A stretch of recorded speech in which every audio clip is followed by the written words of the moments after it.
Όταν αρχίσει να στάζει το λιπάκι πάνω στο κάρβουνο, εκεί είναι που λες τώρα ψήνεται το σωστό σουβλάκι. Λοιπόν φίλοι μου, σήμερα θα κάνουμε σουβλάκι. Θα κάνουμε σουβλάκι όπως το ψήναμε παλιά. Με το κάρβουνο να καίει και τη μυρωδιά να γεμίζει τη γειτονιά. Πρώτα απ' όλα το κρέας. Ξεχάστε το ψαρονέφρι γιατί στεγνώνει και το μπούτι είναι σκληρό. Και τώρα η μαρινάδα. Εδώ δεν κάνουμε ακροβατικά. Όχι μπαχαροσαλάτες, όχι σάλτσες που σκεπάζουν τη γεύση. Στο μείγμα θα προσθέσουμε ξερή ρίγανη, φρούμπι και πιπέρι. Άντε και καμιά πρέζα μπούκοβο. Τίποτα παραπάνω. Θέλουμε να ακούγεται το κρέας, όχι τα μπαχαρικά. Θα τρίψω το φρούμπι και τη ρίγανη. Το φρούμπι έχει φοβερό άρωμα. Περίπου μία κουταλιά της σούπας από το καθένα. Δεν θα το πνίξουμε στα μπαχαρικά. Το θρούμπι δίνει αυτή την επαγγελματική μυρωδιά που έχουν τα παλιά σουβλατζίδικα. Θέλουμε χοιρινό λαιμό ή σπάλα με το λιπάκι του. Είναι τα κομμάτια με την ιδανική αναλογία ενδομυϊκού λίπους. Γιατί το σουβλάκι, αν δεν έχει λίγο λίπος, στεγνώνει και δεν λέει τίποτα. 1 κιλό είναι αυτό το κρέας. Κόβουμε το κρέας σε κύβους περίπου 3 εκατοστών. Όχι ψίχουλα, γιατί θέλουμε να κρατήσουν χυμούς. Αν είναι πιο μικρά, θα στεγνώσουν στα κάρβουνα πριν καν προλάβουν να πάρουν χρώμα. Δεν θα κάνουμε σουβλάκι ταβέρνας, θα κάνουμε σπιτικό σουβλάκι. Θα αφαιρέσουμε τυχόν ίνες και σκληρές μεμβράνες από το κρέας πριν το κόψουμε. Έχω εδώ λίγη πανσέτα να πάρω λίγο λίπος για να βάζω ενδιάμεσα στα κομμάτια του κρέατος στα σουβλάκια. Και η πανσέτα κάνει για σουβλάκι. Επειδή είναι πολύ χοντρό θα το κόψω άλλη μια φορά στη μέση. Αυτά τα κομματάκια θα τα βάζω ενδιάμεσα. Θα περάσω από το μούλτι ένα κρεμμύδι, 60 γραμμάρια ελαιόλαδο για 1 κιλό, 50 γραμμάρια νερό και μια κουταλιά της σούπας ξύδι από κρασί. Όχι αλάτι στη μαρινάδα. Το αλάτι τραβάει τα υγρά. Θα αλατίσουμε πριν το ψήσιμο ή επάνω στη φωτιά. Και θα τα πιάσω στο κρέας. Θα προσθέσω τη ρίγανη και το θρούμπι, το μαύρο πιπέρι και λίγο μπούκοβο που έβαλα εγώ, το οποίο είναι προαιρετικό. Το ανακατεύουμε καλά με τα χέρια να το νιώσει. Το κρεμμύδι με συγκίνησε. Θα τα ζυμώσω ώσπου να απορροφήσουν τα υγρά. Είναι έτοιμα και το αφήνουμε να ξεκουραστεί στο ψυγείο από 4 έως 12 ώρες. Όπως ξεκουράζεται και ο άνθρωπος πριν τη δουλειά. Το σουβλάκι θέλει υπομονή, όχι βιασύνη. Έχει απορροφήσει όλα τα υγρά. Εγώ το άφησα μία νύχτα. Περνάμε το κρέας στα καλαμάκια, τα οποία έχουμε μουλιάσει για μισή ώρα στο νερό, χωρίς να το στριμώχνουμε. Να αναπνέει. Ξεκινάμε με ένα λιπάκι στην άκρη. Ανάμεσα σε κάθε 2 με 3 κομμάτια κρέας βάζουμε και ένα πολύ μικρό κομματάκι λίπος. Αυτό θα λιώνει πάνω στη φωτιά και θα ποτίζει το κρέας. Τέλειο, χωριάτικο.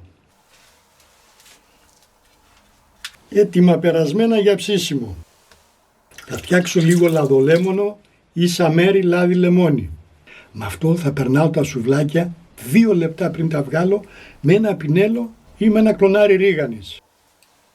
Πάμε στα κάρβουνα. Όχι φλόγες. Χρειαζόμαστε δυνατή θράκα αλλά στρωμένη. Το κάρβουνο πρέπει να έχει ασπρίσει.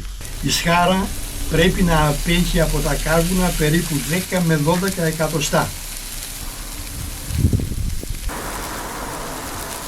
Το σουβλάκι θέλει συχνό γύρισμα. Κάθε φορά 1/4 στροφής.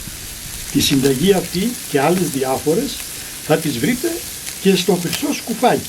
Σχετικό link σας αφήνω από κάτω. Θα αλατίσουμε πριν το ψήσιμο ή πάνω στη φωτιά και αν χρειαστεί και όταν τα κατεβάσουμε.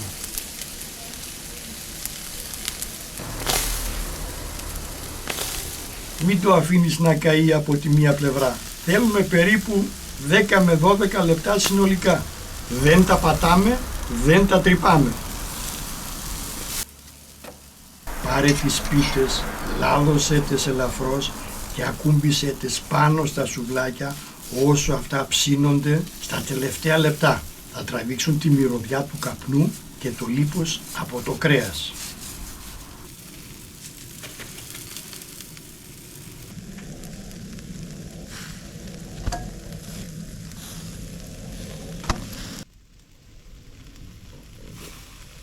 Με ένα πινέλο ή ένα κλονάρι ρίγανη ή ένα κλονάρι τρούμπι όπως έχω εγώ εδώ, άλυψε τα σουβλάκια στα τελευταία 2 λεπτά του ψησίματος.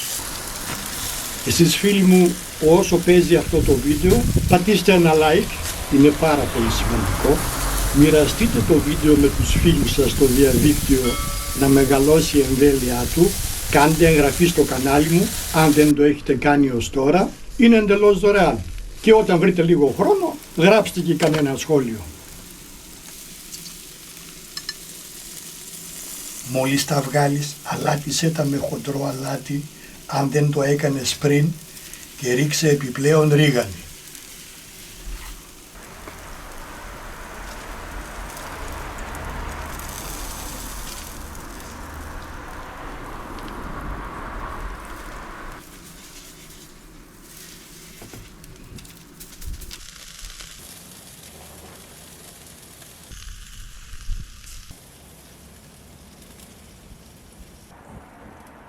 Πίτα ζεστή, ντομάτα κρεμμύδι και αν θέλεις λίγο τζατζίκι.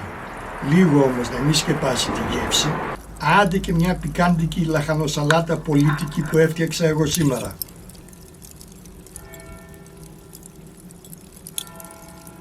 Αυτό είναι το σουβλάκι φίλοι μου. Όχι μόδα, όχι τάση. Παράδοση, κάρβουνο και παρέα. Γιατί το καλό σουβλάκι δεν είναι συνταγή, είναι στιγμή. Καλά τσικνίσματα και καλά ψησίματα.